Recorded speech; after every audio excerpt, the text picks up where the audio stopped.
Hello dears, ഇന്ന് നോക്കുന്നത് നിങ്ങൾ സ്നേഹിക്കുന്ന വ്യക്തിയെ നിങ്ങൾ കണ്ടുമുട്ടിയത് എന്തിനു വേണ്ടിയിട്ടാണ്, അതുപോലെ തന്നെ ഈ ഒരു റിലേഷൻഷിപ്പിൽ നിന്ന് നിങ്ങൾക്ക് എന്തുകൊണ്ടാണ് മൂവ് ഓൺ ചെയ്യാൻ കഴിയാത്തത്, ആ ഒരു ടോപ്പിക്കാണ് നോക്കുന്നത്. ഇതൊരു ജനറൽ റീഡിംഗ് ആണ്, ടൈംലെസ് ആണ്. നിങ്ങൾ എപ്പോഴാണോ ഈ വീഡിയോ കാണുന്നത് അപ്പോൾ മുതൽ നിങ്ങൾക്ക് റെസനേറ്റ് ആയി തുടങ്ങുന്നതായിരിക്കും. ഇതൊരു ജനറൽ റീഡിംഗ് ആയതുകൊണ്ട് തന്നെ ഒരുപാട് പേരുടെ എനർജീസ് ആവാം ഇവിടെ വരുന്നത്. നിങ്ങൾക്ക് റെസനേറ്റ് ആവുന്ന കാര്യങ്ങൾ മാത്രം എടുക്കുക, അല്ലാത്തത് വിട്ടുകളയുക. ജനറൽ റീഡിംഗ് കണ്ടതിന് ശേഷം ലൈഫിൽ ആരും ഒരു ഡിസിഷൻ എടുക്കാതെ ഇരിക്കുക. പേഴ്സണൽ റീഡിംഗ് ആവശ്യമുള്ളവർക്ക് എൻ്റെ നമ്പറിൽ കോൺടാക്ട് ചെയ്യാവുന്നതാണ്. നിങ്ങൾ നിങ്ങളുടെ വ്യക്തിയുടെ മുഖം മനസ്സിലേക്ക് കൊണ്ടുവരിക, അവരുടെ നെയിം റിപ്പീറ്റായിട്ട് മനസ്സിൽ പറഞ്ഞുകൊണ്ടിരിക്കുക കേട്ടോ.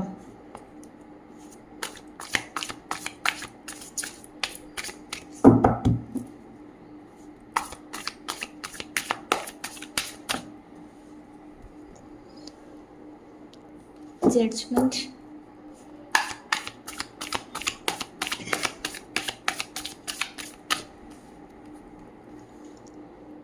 Ten of Wands,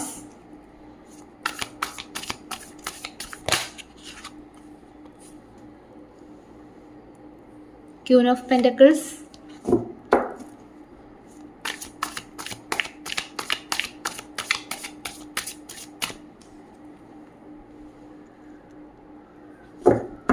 Four of Swords,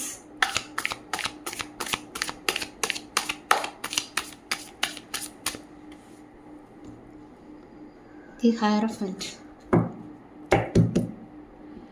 വേറൊരു ഡെക്കിൽ നിന്നും കൂടി കുറച്ചുകൂടി കാർഡ്സ് എടുക്കട്ടെ.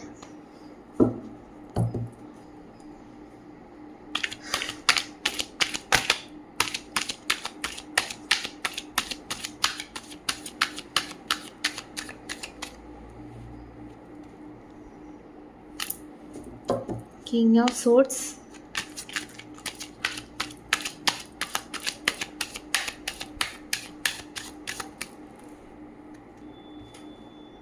The Devil,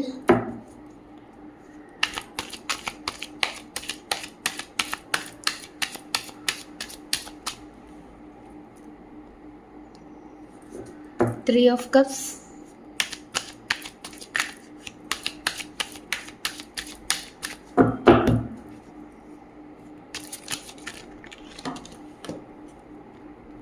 The High Priestess,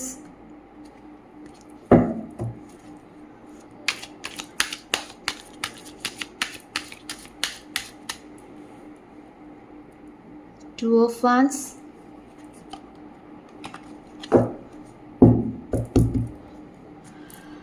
bottom of the deck കിട്ടിയിരിക്കുന്ന സിക്സ് ഓഫ് പെൻറ്റക്കിൾസ് ആണ്. അപ്പോൾ നിങ്ങൾക്ക് കാർഡ്സ് എല്ലാം കാണാമെന്ന് കരുതുന്നു. അപ്പം ഇതാണ് ഇവിടെ കിട്ടിയിരിക്കുന്ന സ്പ്രെഡ് എന്ന് പറയുന്നത്. അപ്പോൾ നമുക്ക് ഡീറ്റെയിൽ ആയിട്ടുള്ള റീഡിങ്ങിലേക്ക് കിടക്കാം. നിങ്ങളിപ്പോൾ ഒരു സെപ്പറേഷനിലാണ് എങ്കിൽ, അല്ലെന്നുണ്ടെങ്കിൽ ഈ ഒരു റിലേഷൻഷിപ്പ് സ്മൂത്ത് ഗോയിങ് ഒക്കെ ആണെങ്കിൽ പോലും നിങ്ങളുടെ ഇടയിൽ നിരന്തരമായ വഴക്കുകൾ ഉണ്ടാകുന്നുണ്ടെങ്കിൽ, നിങ്ങൾക്ക് ഈ ഒരു ബന്ധത്തിൽ നിന്നും തീർത്തും മൂവ് ഓൺ ചെയ്യാൻ സാധിക്കുന്നില്ല എങ്കിൽ, ഈ ഒരു വ്യക്തിയെ നിങ്ങൾക്ക് വിട്ടുകളയാൻ പറ്റാത്തതിൻ്റെ റീസൺ എന്ന് പറയുന്നത് നിങ്ങൾ തമ്മിൽ ഒരു പാസ്റ്റ് ലൈഫ് കണക്ഷൻ കാണുന്നുണ്ട്. അതായത് ഒരു മുൻജന്മ ബന്ധം. അതെങ്ങനെയുള്ള ബന്ധമാണെന്ന് ചോദിച്ചാൽ അതൊരു കാർമിക് റിലേഷൻഷിപ്പായിട്ടാണ് ഇവിടെ കാണുന്നത്. അതായത് നിങ്ങളുടെ ലൈഫിൽ വന്നിട്ട് എന്തൊക്കെയോ കാര്യങ്ങൾ നിങ്ങളെ പഠിപ്പിക്കുവാൻ വേണ്ടിയിട്ടും അതുപോലെ നിങ്ങൾക്കൊരു സ്റ്റെബിലിറ്റി കൊണ്ടുവരാനും വേണ്ടിയിട്ടാണ് ഈ ഒരു പേഴ്സൺ നിങ്ങളുടെ ലൈഫിലേക്ക് വന്നത്. ഇവിടെ നോക്കുമ്പോൾ കാണാം, നിങ്ങളുടെ ലൈഫിൽ ഈ ഒരു വ്യക്തി വരുന്നതിന് മുൻപ് ഒരു സ്റ്റെബിലിറ്റി ഉണ്ടായിരുന്നില്ല. അതായത് ലൈഫിൽ എങ്ങനെ മുന്നോട്ട് ജീവിക്കണം, അല്ലെങ്കിൽ ഏത് കാര്യവും എങ്ങനെ തീരുമാനിക്കണം എന്നൊക്കെയുള്ള അറിവ് നിങ്ങൾക്കുണ്ടായിരുന്നില്ല. ഈ ഒരു വ്യക്തി വന്നതിന് ശേഷമായിരിക്കാം നിങ്ങൾ കുറച്ചുകൂടി മെച്യൂർഡായി ചിന്തിക്കാൻ തുടങ്ങിയത്. അതായത് ഈ ഒരു വ്യക്തി നിങ്ങളെ എല്ലാ കാര്യവും പഠിപ്പിച്ചു എന്നല്ല ഉദ്ദേശിച്ചത്. ഈ ഒരു വ്യക്തി നിങ്ങളുടെ ലൈഫിൽ വന്നപ്പോൾ നിങ്ങൾ അവരുമായി ഓവർ അറ്റാച്ച്ഡ് ആയിട്ടുണ്ടായിരിക്കാം. നിങ്ങളുടെ ജീവിതത്തിലെ എല്ലാ കാര്യവും നിങ്ങൾ ഷെയർ ചെയ്തിട്ടും ഉണ്ടാകാം. പക്ഷേ ഈ ഒരു വ്യക്തി നിങ്ങളെ വിട്ടിട്ട് പോയ ആ ഒരു നിമിഷം, അല്ലെങ്കിൽ അവരുടെ ആ തുടക്കത്തിലെ സ്വഭാവത്തിൽ മാറ്റം വന്ന നിമിഷം മുതൽ നിങ്ങൾ നിങ്ങളെ തന്നെ മനസ്സിലാക്കാൻ തുടങ്ങിയിട്ടുണ്ടാവാം. നിങ്ങളുടെ വാല്യൂ നിങ്ങൾ മനസ്സിലാക്കാൻ തുടങ്ങിയിട്ടുണ്ടാവാം. അത് ഈ ഒരു വ്യക്തി കാരണമായിരിക്കാം നിങ്ങൾക്കത് ഉണ്ടായിട്ടുള്ളത്. ഈ ഒരു വ്യക്തി നിങ്ങളുടെ ലൈഫിൽ വരുന്നതിന് മുൻപ് നിങ്ങൾ എല്ലാവർക്കും എല്ലാം കൊടുക്കുന്ന ആളുകളായിരിക്കാം. അതായത് ഫിനാൻഷ്യലി ആയിക്കോട്ടെ, സ്നേഹമായിക്കോട്ടെ, പെട്ടെന്ന് എല്ലാവരെയും കണ്ണടച്ച് വിശ്വസിച്ച് ഹെൽപ്പ് ചെയ്യുന്ന ഒരു മെൻറ്റാലിറ്റി നിങ്ങൾക്കുണ്ടായിട്ടുണ്ടാകാം. പക്ഷേ ഫൈനലി വന്നത് ഈ ഒരു വ്യക്തി ആയിരിക്കാം. ഈ ഒരു പേഴ്സൺ വന്ന സമയത്ത് അവർക്കും ഇതുപോലെ നിങ്ങൾ കൊടുത്തിട്ടുണ്ടാകാം. പക്ഷേ ഈ ഒരു പേഴ്സണിൽ നിന്ന് കിട്ടിയ ആ ഒരു തിരിച്ചടി അല്ലെ ആ ഒരു ചതി എന്നത് ഒരു തേർഡ് പാർട്ടി സിറ്റുവേഷനിലേക്ക് ആ ഒരു വ്യക്തി പോയതായിരിക്കാം. അതുകൊണ്ട് തന്നെ നിങ്ങളോട് വിശ്വാസവഞ്ചന കാണിച്ച ഈ ഒരു വ്യക്തിയിൽ നിന്നായിരിക്കാം നിങ്ങൾ ഈ പാഠങ്ങളെല്ലാം പഠിച്ചിട്ടുണ്ടാവുക. അതായത് മറ്റൊരാളെ ഒരുപാട് സ്നേഹിക്കരുത്, കണ്ണടച്ച് വിശ്വസിക്കരുത്, അല്ലെങ്കിൽ അവരെ ഡിപ്പെൻഡ് ചെയ്യരുത്, സ്വന്തം കാര്യത്തിന് വേണം ഇമ്പോർട്ടൻസ് കൊടുക്കാൻ എന്നൊക്കെയുള്ള ജീവിത പാഠങ്ങൾ ഈ വ്യക്തി കാരണമാണ് നിങ്ങൾ പഠിച്ചിട്ടുണ്ടാവുക. അതുകൊണ്ട് തന്നെയാണ് ഈ വ്യക്തി കാർമിക് റിലേഷൻഷിപ്പായി നിങ്ങളുടെ ജീവിതത്തിലേക്ക് കടന്നു വന്നത്. അതുപോലെ തന്നെ ഒരുപാട് റെസ്പോൺസിബിലിറ്റി ഉള്ള ആളായിരിക്കാം നിങ്ങൾ. നിങ്ങളുടെ ഫാമിലി ലൈഫ് വളരെയധികം സ്ട്രെസ്ഫുൾ ആയിരിക്കാം. നിങ്ങളെല്ലാം ഒറ്റയ്ക്ക് മാനേജ് ചെയ്യാൻ ശ്രമിക്കുന്നത് കൊണ്ട് തന്നെ ഒരുപാട് സ്ട്രെസ് ഉണ്ടായിട്ടുണ്ടാകും. നിങ്ങളുടെ ഫാമിലിയിൽ നിന്ന് തന്നെ നിങ്ങൾക്കൊരു സപ്പോർട്ട് കിട്ടിയിട്ടുണ്ടാവില്ല. അപ്പോൾ അങ്ങനെയൊക്കെയുള്ള ഒരു സമയത്ത് നിങ്ങളെ ഹീൽ ചെയ്യുവാൻ വേണ്ടിയിട്ട് ഈ ഒരു പേഴ്സൺ നിങ്ങളുടെ കൂടെ ഉണ്ടായിരുന്നു. അതായത് നിങ്ങളുടെ ജീവിതത്തിൽ എത്ര ഭാരമുണ്ടായാലും സ്ട്രെസ് ഉണ്ടായാലും ഈ ഒരു വ്യക്തിയോടൊന്ന് സംസാരിച്ചു കഴിഞ്ഞാൽ നിങ്ങളൊന്ന് ഹീലാവുന്നതാണ്. നിങ്ങളുടെ ഭാരം ഒന്ന് ഒഴിഞ്ഞു പോയതുപോലെ നിങ്ങൾക്ക് തോന്നും.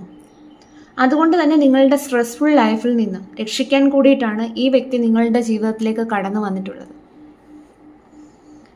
അതുപോലെ തന്നെ സ്വന്തമായി നിന്നിട്ട് എങ്ങനെ പണം ഉണ്ടാക്കാം, അല്ലെങ്കിൽ വേറൊരാളെ ഡിപ്പെൻഡ് ചെയ്യാതെ എങ്ങനെ ലൈഫിൽ ഒരു സ്റ്റെബിലിറ്റി കൊണ്ടുവരാൻ പറ്റും എന്നൊക്കെ ഈ ഒരു വ്യക്തി നിങ്ങളെ പഠിപ്പിച്ചിട്ടുണ്ടാകാം. അതായത് ഈ ഒരു വ്യക്തി കൂടെ ഉണ്ടായിരുന്ന സമയത്ത് നിങ്ങൾക്കൊന്നും അറിയണ്ടായിരുന്നു. കാരണം നിങ്ങൾ അവരെ ആയിരുന്നു പൂർണ്ണമായും ഡിപ്പെൻഡ് ചെയ്തിരുന്നത്. പെട്ടെന്നൊരു നിമിഷം നിങ്ങളെ വിട്ടിട്ട് പോയപ്പോൾ ലൈഫിൽ നിങ്ങൾ തന്നെ പകച്ചു പോയിട്ടുണ്ടാവാം. ആ ഒരു സമയത്ത് നിങ്ങളുടെ ലൈഫിൽ വലിയൊരു ചേഞ്ചും വന്നിട്ടുണ്ടാവാം. ആ ഒരു സമയത്ത് നിങ്ങൾ സെൽഫ് ലവ് ചെയ്യാൻ തുടങ്ങിയിട്ടുണ്ടാകാം, അല്ലെങ്കിൽ നിങ്ങളെ എങ്ങനെ ബെറ്റർ ആക്കാം, അല്ലെങ്കിൽ ഒരാളുടെ ഹെൽപ്പ് ഇല്ലെങ്കിൽ എങ്ങനെ നിൽക്കാം എന്നുള്ളതൊക്കെ നിങ്ങൾ ഇതിനോടകം തന്നെ പഠിച്ചിട്ടുണ്ടാകാം. അതെല്ലാം ഈ വ്യക്തി കാരണമാണ് എന്നുള്ളതാണ് കാണാൻ സാധിക്കുന്നത്. നിങ്ങളെ വേദനിപ്പിച്ച് പോയ വ്യക്തിയാണെങ്കിൽ പോലും ഇത്രയും ചേഞ്ചസ് നിങ്ങൾക്ക് കൊണ്ടുവരാൻ സാധിച്ചത് ആ ഒരു വ്യക്തി കാരണമാണ്. അപ്പോൾ കാർമിക് റിലേഷൻഷിപ്പ് നമ്മുടെ ലൈഫിലേക്ക് വരുന്നതിൻ്റെ റീസൺ എന്ന് പറയുന്നത് നമുക്കൊരു സ്റ്റെബിലിറ്റി കൊണ്ടുവരാൻ വേണ്ടിയിട്ടാണ് എന്നുള്ള കാര്യം നിങ്ങൾ ഓർത്തു വയ്ക്കുക. അവരോട് നിങ്ങൾ എന്നും നന്ദിയുള്ളവരായിരിക്കുക. നിങ്ങളെ ഒരുപാട് വേദനിപ്പിച്ച് കടന്നു പോയ വ്യക്തിയായിരിക്കാം ഈ ഒരു വ്യക്തി എന്ന് പറയുന്നത്. പക്ഷെ അവർ കാരണം നിങ്ങളുടെ ലൈഫിൽ വന്ന ചേഞ്ച് നിങ്ങൾ ഒരിക്കലും മറന്നു പോകരുത്. ഈ ഒരു വ്യക്തി നിങ്ങളെ വിട്ടിട്ട് പോയ സമയത്ത് നിങ്ങൾ അവരെ ഒരുപാട് ഇമോഷണലി ഭീഷണിപ്പെടുത്തി നിർത്തിയിട്ടുണ്ടാകാം. എനിക്ക് പറ്റത്തില്ല, ഞാൻ ആത്മഹത്യ ചെയ്യും, അങ്ങനെയൊക്കെ ഭീഷണിപ്പെടുത്തി അവരെ പിടിച്ചു നിർത്താൻ ശ്രമിച്ചിട്ടുണ്ടാകാം. പക്ഷെ ഈ വ്യക്തി സ്വന്തം കാര്യം നോക്കി മൂവും ചെയ്തിട്ടുണ്ടാവാം. നിങ്ങൾ അത്രയൊക്കെ പറഞ്ഞിട്ടും ഈ വ്യക്തി സ്വന്തം കാര്യം നോക്കി പോയപ്പോൾ അത്രേ വിലയുള്ള നിങ്ങൾക്ക് അവരുടെ ലൈഫിലെന്ന് നിങ്ങൾക്ക് മനസ്സിലാക്കിയിട്ടും ഉണ്ടാകാം. ഇനി മറ്റൊരു വ്യക്തി നിങ്ങളുടെ ജീവിതത്തിൽ വന്നാലും നിങ്ങളെ പൂർണ്ണമായും നിങ്ങളെ ഏൽപ്പിച്ചു കൊടുക്കില്ല. ഒരു ബൗണ്ടറി സെറ്റ് ചെയ്തായിരിക്കാം നിങ്ങൾ നിൽക്കുന്നത്. കാരണം നിങ്ങൾ ഓൾറെഡി ആ ഒരു ലെസൺ പഠിച്ചു കഴിഞ്ഞു. ആരെയും കണ്ണടച്ച് വിശ്വസിക്കരുത്, അല്ലെ കൂടുതൽ ആരിലും ഡിപ്പെൻഡഡ് ആവരുത് എന്നൊക്കെയുള്ള ജീവിത പാഠങ്ങൾ നിങ്ങൾ ഇതിനോടകം തന്നെ പഠിച്ചിട്ടുണ്ട്. അപ്പോൾ അതുകൊണ്ട് തന്നെ ഇനി നിങ്ങളുടെ ജീവിതത്തിൽ ആര് വന്നു പോയാലും അവരിൽ നിങ്ങൾ കൂടുതൽ അറ്റാച്ച്ഡ് ആവാൻ പോകുന്നില്ല. കാരണം നിങ്ങൾ ഓൾറെഡി നിങ്ങളുടെ ലൈഫിൽ ഒരു പാഠം പഠിച്ചു കഴിഞ്ഞിരിക്കുന്നു. ഇവിടെ നിങ്ങൾ തമ്മിൽ ഒരു പാസ്റ്റ് ലൈഫ് കണക്ഷൻ കാണുന്നത് കൊണ്ട് തന്നെ നിങ്ങൾക്കിതിൽ നിന്ന് മൂവ് ഓൺ ചെയ്യുക എന്നത് വളരെ ബുദ്ധിമുട്ടുള്ള കാര്യമായി കാണുന്നു. അതുകൊണ്ടാണ് നിങ്ങൾക്ക് മൂവ് ഓൺ ചെയ്യാൻ കഴിയാത്തത്. പക്ഷെ നിങ്ങൾ നിങ്ങളിൽ തന്നെ ആത്മവിശ്വാസം വരുത്തുവാനും അതുപോലെ നിങ്ങൾ നിങ്ങളോട് തന്നെ ഡിപ്പെൻഡഡ് ആയിട്ടിരിക്കാനും വേണ്ടിയിട്ടാണ്, അല്ലെങ്കിൽ ആ ഒരു പാഠം പഠിപ്പിക്കാൻ വേണ്ടിയിട്ടാണ് ആ ഒരു വ്യക്തി നിങ്ങളുടെ ലൈഫിൽ ഒരു പാസ്റ്റ് ലൈഫ് കണക്ഷനായിട്ട് വന്നു ചേർന്നത്. ഈ ഒരു വ്യക്തി നിങ്ങളിൽ നിന്ന് പോവേണ്ട ഒരു വ്യക്തി തന്നെയാണ്. കാരണം കാർമിക് റിലേഷൻഷിപ്പ് എന്ന് പറയുന്നത് ലൈഫ് ലോങ് നമ്മളുടെ കൂടെ കാണണമെന്നില്ല. നിങ്ങൾ ഈ ലെസൺസ് ഒക്കെ എപ്പോൾ പഠിച്ചു കഴിയുന്നുവോ, നിങ്ങളുടെ ലൈഫിൽ ഒരു സ്റ്റെബിലിറ്റി വന്നു കഴിയുമ്പോൾ ആ ഒരു സമയത്ത് ഈ ഒരു വ്യക്തിയായിട്ട് തന്നെ മാറിപ്പോകുന്നതാണ്. അല്ലെ നിങ്ങളായിട്ട് തന്നെ ഈ ഒരു റിലേഷൻഷിപ്പിൽ നിന്ന് മൂവ് ഓൺ ചെയ്യുന്നതാണ്. ഇവിടെ ഹൈറോഫന്റ് കാർഡ് വന്നതുകൊണ്ട് തന്നെ ഇതൊരു മാരേജ് കാർഡാണ്. അപ്പോൾ ചിലവരുടെ കേസിൽ നിങ്ങൾ ഓൾറെഡി മാരേജ് കഴിഞ്ഞിട്ടുള്ള വ്യക്തികളായിരിക്കാം, അല്ലെങ്കിൽ ഇത് എക്സ്ട്രാ മാരിറ്റൽ റിലേഷൻഷിപ്പ് ആയിരിക്കാം. എന്നിട്ട് പോലും നിങ്ങളുടെ ലൈഫിൽ ഇമ്പോർട്ടൻ്റ് ആയ വേറെയും വ്യക്തികൾ ഉണ്ടെങ്കിൽ പോലും ഈ ഒരു വ്യക്തിയെ നിങ്ങൾക്ക് വിടാൻ സാധിക്കുന്നുണ്ടാവില്ല. അതിൻ്റെ റീസൺ എന്ന് പറയുന്നത് ഒരു പാസ്റ്റ് ലൈഫ് കണക്ഷൻ ആയതുകൊണ്ട് തന്നെയാണ്. പക്ഷെ ചിലരെങ്കിലും, അതായത് ഒരു 30% ഞാൻ പറയുന്നുള്ളൂ, ഫൈനലി നിങ്ങളൊരു മാരേജിലേക്ക് തന്നെ എത്തുന്നതായിട്ട് ഇവിടെ കാണാൻ സാധിക്കുന്നു. അപ്പോൾ ഞാൻ പറഞ്ഞ കാര്യങ്ങളാണ് നിങ്ങളുടെ ലൈഫിൽ നിങ്ങൾ ഇപ്പോൾ എക്സ്പീരിയൻസ് ചെയ്യുന്നതെങ്കിൽ ഉറപ്പായും ഈ ഒരു വ്യക്തിയുമായിട്ട് നിങ്ങൾക്ക് കാർമിക് റിലേഷൻഷിപ്പാണ്. അത് എൻഡായി പോകുന്നതാണ്. പക്ഷേ നിങ്ങളെ അത്രയും കാര്യങ്ങൾ പഠിപ്പിച്ചിട്ട് മാത്രമേ ആ ഒരു വ്യക്തി പോവുകയുള്ളൂ. അതുപോലെ ഈ ഒരു വ്യക്തി നിങ്ങളുടെ കൂടെ നിൽക്കുമ്പോഴല്ല നിങ്ങളിതൊക്കെ പഠിക്കുന്നത്, നിങ്ങളെ വിട്ടു നിൽക്കുമ്പോൾ മാത്രമാണ് നിങ്ങളിതൊക്കെ പഠിക്കുന്നത്. അതുകൂടി നിങ്ങൾ മനസ്സിലാക്കുക. അപ്പോൾ നമ്മൾ നോക്കിയ ടോപ്പിക്ക് നിങ്ങളുടെ വ്യക്തിയെ നിങ്ങൾ എന്തിനാണ് കണ്ടുമുട്ടിയത്. അപ്പോൾ പറയാൻ സാധിക്കും, ഇവിടെ നിങ്ങൾ തമ്മിലൊരു പാസ്റ്റ് ലൈഫ് കണക്ഷനാണ്, ഒരു മുൻജന്മ ബന്ധമാണ്. നിങ്ങൾ തമ്മിലുള്ള റിലേഷൻഷിപ്പ് എന്ന് പറയുന്നത് കാർമിക് റിലേഷൻഷിപ്പാണ്. അതിൽ ഒരുപാട് പെയിൻഫുൾ ആയിട്ടുള്ള സിറ്റുവേഷൻസ് നിങ്ങൾക്ക് അഭിമുഖീകരിക്കേണ്ടി വരും. അതിൻ്റെ കാരണം എന്ന് പറയുന്നത് നിങ്ങൾക്ക് ഒരുപാട് ജീവിത പാഠങ്ങൾ എടുക്കുവാൻ വേണ്ടിയിട്ടും നിങ്ങളുടെ ലൈഫിന് ഒരു സ്റ്റെബിലിറ്റി കൊണ്ടുവരാനും നിങ്ങളുടെ വാല്യൂ നിങ്ങൾക്ക് തിരിച്ചറിയാനും നിങ്ങൾ തന്നെ ഡിപ്പെൻഡഡ് ആവാനും വേണ്ടിയിട്ട് മാത്രമാണ്. അതായത് മറ്റൊരാളിൽ ഡിപ്പെൻഡഡ് ആകരുത് എന്നുള്ള കാര്യങ്ങളൊക്കെ പഠിപ്പിക്കാൻ വേണ്ടിയിട്ടാണ് ഈ ഒരു പേഴ്സൺ നിങ്ങളുടെ ലൈഫിലേക്ക് വന്നത്. നിങ്ങളുടെ പേഴ്സൻ്റെ സോൾ മെസ്സേജും കൂടെ നോക്കാം. അവർക്ക് എന്താണ് ഈ ഒരു സമയം, നോ കോൺടാക്ട് സിറ്റുവേഷനിൽ ഇരിക്കുന്ന സമയമാണെങ്കിൽ ആ ഒരു വ്യക്തിക്ക് എന്താണ് നിങ്ങളോട് പറയാനുള്ളത്. യൂണിവേഴ്സ് പ്ലീസ് ഗൈഡ് മീ, എന്താണ് നിങ്ങളുടെ പേഴ്സണ് നിങ്ങളോട് പറയാനുള്ളത്. 9 of Pentacles,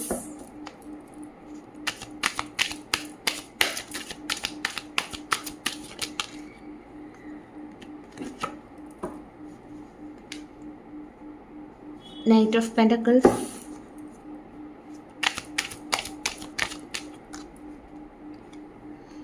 Page of Swords,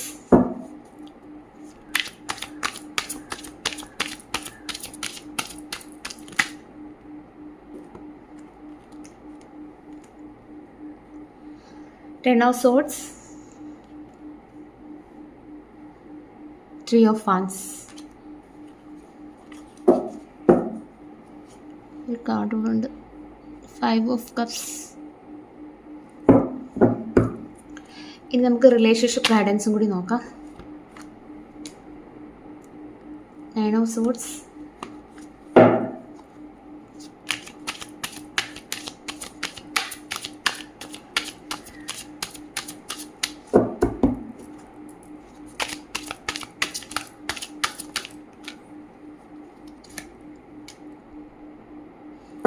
Queen of Pentacles, the Wheel of Fortune,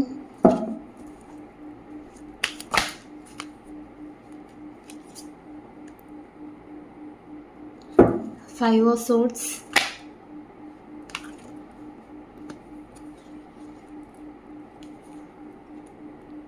Queen of Cups.